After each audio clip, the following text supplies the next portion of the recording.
नजर मुख्य बातम्यांवर. Headlines brought to you by Chitale बंधू.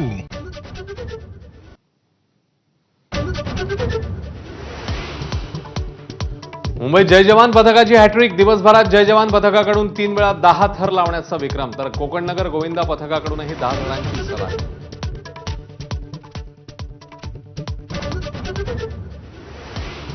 राज्यभरामध्ये दहीहंडीचा उत्साह. मुंबई ठाण्यात गोविंदांचे थरावर थर. राजकीय नेत्यांसह सेलिब्रिटींचीही मांदियाळी.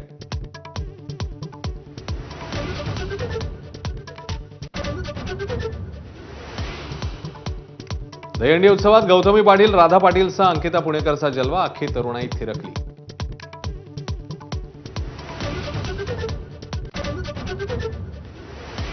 पुण्यामध्ये ढोलताशांच्या गजरात गोविंदांचे थरावर थर. पुनीत बालन यांच्याकडून डीजे मुक्त दहीहंडी उत्सवाचं आयोजन.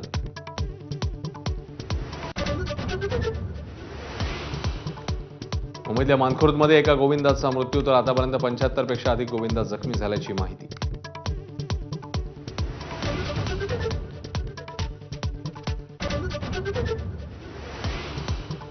दहीहंडी उत्सवामध्ये मनसे आणि ठाकरेंच्या शिवसेनेची जवळीक. अरविंद सावंत, राजन विचारे ठाण्यात अविनाश जाधवांच्या दहीहंडी उत्सवात सहभागी. तर दादरमध्ये युवासेनेच्या दहीहंडीला मनसेच्या संदीप देशपांडेंची हजेरी. ठाण्यातल्या संस्कृती प्रतिष्ठानच्या दहीहंडीत मुख्यमंत्र्यांकडून शोलेचा डायलॉग.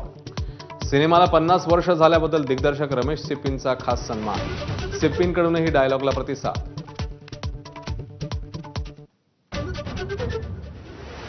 सांगलीतल्या कार्यक्रमादरम्यान पवार काका पुतण्याची टोलेबाजी. अजित पवार गावकीचा विचार करताना भावकीला विसरले.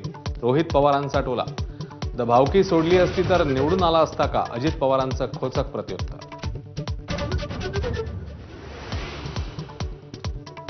राज्यभरात 21 तारखेपर्यंत अतिवृष्टीचा इशारा. पुण्याला रेड अलर्ट. तर कोकणासह विदर्भात मुसळधार पावसाचा अंदाज. मुंबई शहरासह उपनगरात मुसळधार. अनेक भागांमध्ये पाणी साचल्यानं कामावरून परतणाऱ्यांची तारांबळ. उद्याही ऑरेंज अलर्ट.